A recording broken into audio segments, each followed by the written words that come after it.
Oh, welcome back my gardening friends. This is the rainwater wick guttering system, gravity fed, and of course without rainwater this wouldn't be any good at all. So I just want to have a little look around my growing spaces to see how I can improve collecting rainwater so that I can keep these barrels full throughout the summer. This has used 300 litres this year, which is quite good for the amount of plants that are in the greenhouse.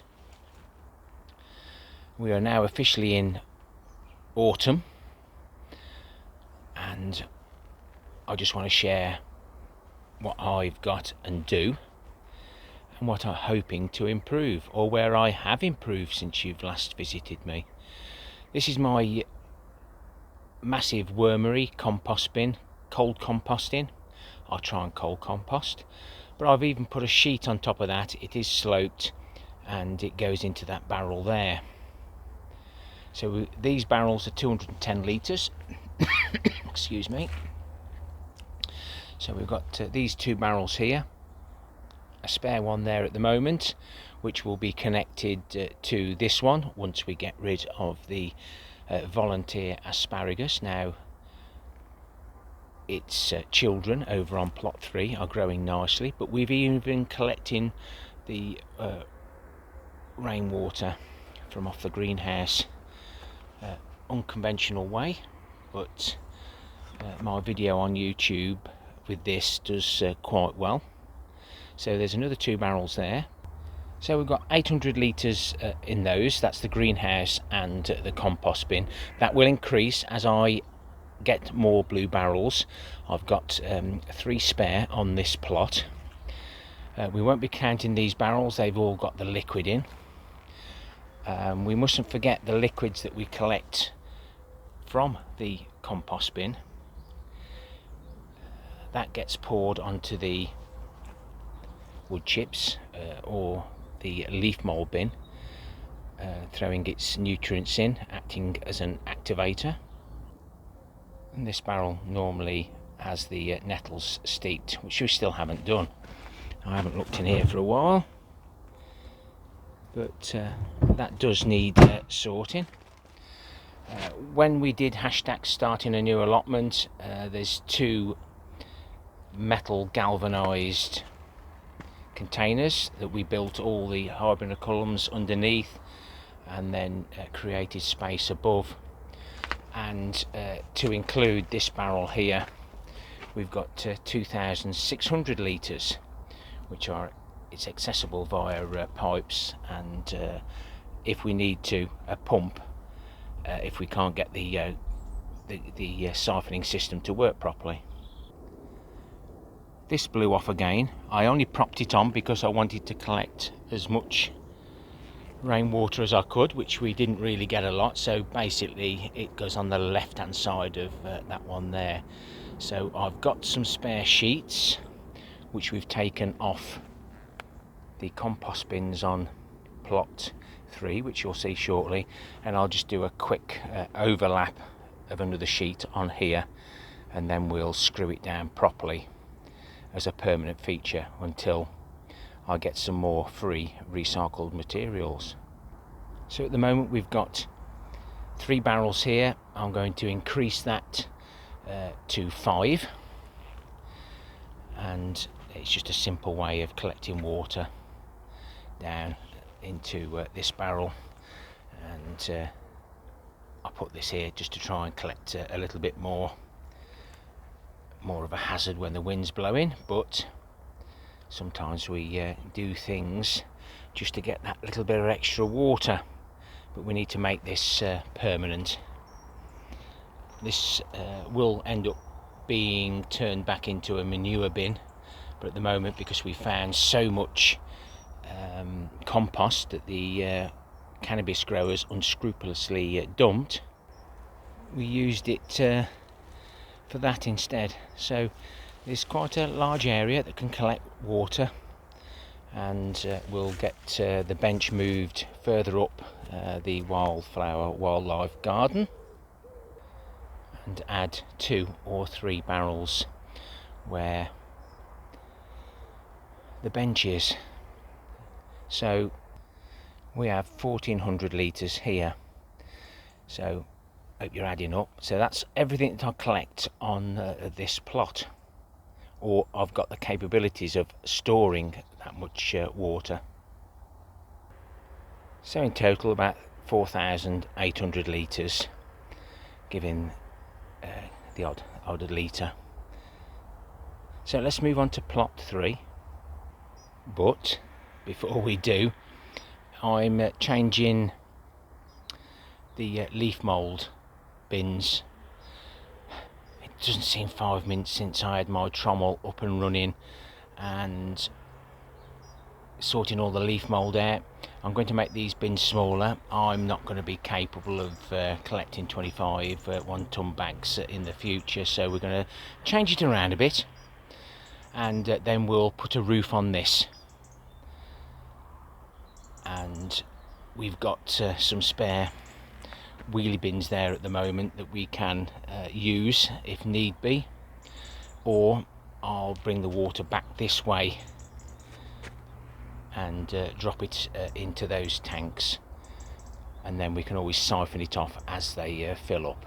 So that's one of the improvements that I'm going to be doing. You've got to think of every space that you can to collect rainwater, and that's what I'm going to do there, especially when we still have quite a few bits of polycarbonate sheeting. Some are odd sizes, but I think I could find enough of the dark brown polycarbonate to create a roof there. Right, we're definitely going to plot 3 now. So these are the quadruple bins. We'll show you the materials shortly, but before they used to have these very flimsy, very rotten plastic sheets. I did recycle them, repurpose them, and they've had a few good years life on my allotment. But we had some polycarbonate dropped off at the site, which I picked up,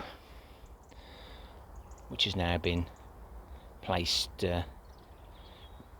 in its place, shall we say, which will permanently be at this angle.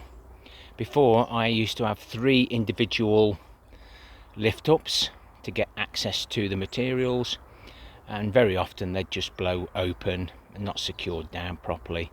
So now this is completely fixed, and I'm just waiting for a drop of rain to make sure it all goes in the gutter, and if not, I'll just run a bead, but the pitch on that is high enough for the water to drop down and not creep back up on the opposite side.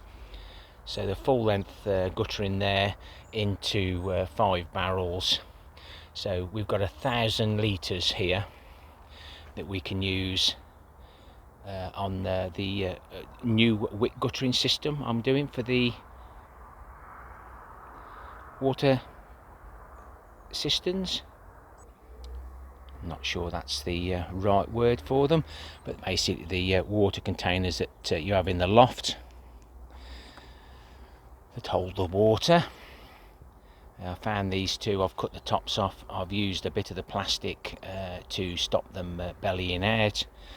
We did this one, was very successful, but we couldn't keep it watered enough, as we can struggle. So this is going to be emptied, and we can then connect the wicks into the bottom of these.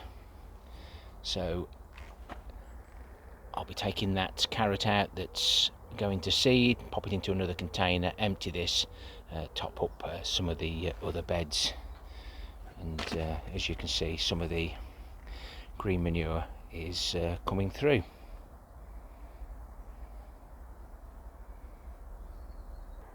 So all the barrels are connected via a siphoning system. The pipes are touching the bottom all the way along, so we don't need access to those, we don't need to fill them. It just siphons into each one and keeps them all at the same height. So that's what we've got left of the leaf mould, probably 300 litres there. There's a couple of bags of sift cocoa coir. This is my homemade compost. we emptied the container. This is what we made earlier in the year. Now it's emptied out into there, and here's some of the compost that we find that gets unscrupulously dumped, and there's some cocoa koi there, and the mice have been, or rats have dragged the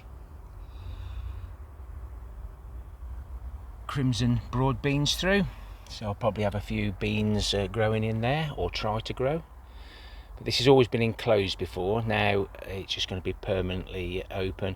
These bits of wood that I pick up that are discarded, all the same size, have fitted this nicely, and hopefully it won't blow away. So that's a good 1,000 litres that we're collecting. Another green manure, field beans. I've been religiously giving them a tap to try and help keep some of the white fly off. So when I first took this over, in my first video, always well worth having a look at somebody's first video, creator's first video. This was like a little greenhouse. I opened it all up, extended it at the back, and we had some tin sheets that we found, so we joined the two sheds together up to there. So we've got quite a big area now to fill the tanks. So we've got another 1,000 litres there, another 1,200 litre galvanised tank, another galvanised tank here with 3 blue barrels hidden at the back, and we'll just move down. So there's the extension there, full width of a polycarbonate panel all the way along the back. We created ourselves some more space, which then goes into another 1,200 litre galvanised container, and then we pump it back up and over into these two here. And you can see there we've probably used 300 litres out of that tank just to wash the vegetables, but all that water was collected in the watering can and repurposed around the allotment, so no waste. There's 4 blue barrels under there, so the total for this area was 3,400. Then I forgot about the 200 litre one at the top. That feeds the long roots, because I'll top that up and it'll be ready then for the spring, start of summer. Now when this polytunnel was a baby, in a baby I mean not lifted up 0.8 of a metre, the guttering used to travel this way into 2 barrels, and they always used to overflow. I used to have to get a bucket, and from that bucket used to fill anything that was empty. And now we've got a completely totally different system where the guttering looks like, oh, is it coming back? Yep, the guttering is on both sides now, going into this barrel here, and then off it goes, that direction, this direction, that direction, and another one there. We've got 4 spare barrels. We've got nowhere to put them, so put them there, out the way. Excuse the nettles. And this space here was just a path. Now it's got all those barrels all the way down to here. Then they go all the way across there. Again, there's a barrel there, believe it or not, somewhere. And also they're all just interconnected. These here I had to pump into, but there's 800 litres there for spares, if and as and when we need it. So just around the polytunnel we've got 6,800 litres, and you can even collect the condensation on those cold nights. Massive improvement since I built this, or should we say rebuilt it. There is a playlist, I might pop that on the end for you to have a little look at if you're new to my channel. but I tend to just use the buckets from this one, but obviously if it's quite dry then I can always go to the next one, because obviously it only siphons at a certain rate. So I've just been doing my calculations and I didn't think that looked right for all the water here. So that was 3.6, and this one had a separate one at 3,900 litres. So plot 1 4,800, plot 3 15,3. So in total on my growing spaces I've got 20,100 litres. I think I've been underestimating what I've got. Hopefully I might be able to get some more blue barrels. They used to have AdBlue in them, which is easily washed out, and they do come in really useful. I repurpose those, they aren't recyclable, so it does help out, so I do get them for free. Sometimes some people get things for free that others can't, so we can always do a little bit of bartering. But I'd like to increase that a little bit more, just because I want to, by sorting out the leaf mould bin over the coming months. I hope you found that interesting. As you can see, they're not all the same size, but whoever cut them in half didn't quite get it correct, so there's 3 shorter than the others, but that will gain me an extra few spots of rain, hopefully. And as always, leave your comments on what you do, or any suggestions or improvements that I can do. I learn so much from the comments. It's unreal on all the subjects that I cover, and then I put my own spin on them and share them with you. We are due a little bit of rain this week, but it might come to nothing, and because of the economic conditions we're in at the moment, prices of absolutely everything, we could end up having a really bad winter, whether that be just a cold winter or a wet winter or even a dry winter.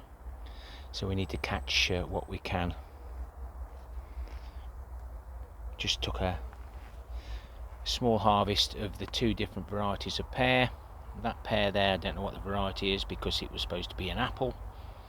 These are the cooking apples that we rescued from another plot when it was all being ripped out. That's my second tray of those. As you can see, I've repurposed some containers and the inserts from the supermarket, and then there's a little bucket there of the odd windfall. I do keep popping and checking because the birds do play havoc, and I want to keep taking a few home in case the 2-legged variety decides to take some of my precious fruits, especially when we've had a really good year for them. I've just had a look at one of the apples and it's dropped off of my hand, so just a slight twist, and if they break off they're not far off ready. So because we've had so many windfalls, I might start taking some of those home. Not sure whether they're ready. I'm not going to do an excuse me moment. Some jobs for September. I need to get this solar system up and running to keep this aerated, and we also need to get the wildlife garden and the habitat under this lot redone. September is your best time, and hopefully it won't disturb too many little creatures. But this is the time of the year when people can start cutting hedges and that, because of the nesting birds. And what we don't want to do is leave it too late when some animals decide they want to go to sleep. So I need to get this done in the next week or so. Adding lots more materials to what we've already got. I've probably forgotten what's under there. Loads and loads of sunflower stems that are probably rotted off now, that the bugs love to hide in. But anyway, rambling on again. Happy gardening to you all. Till next time, my friends.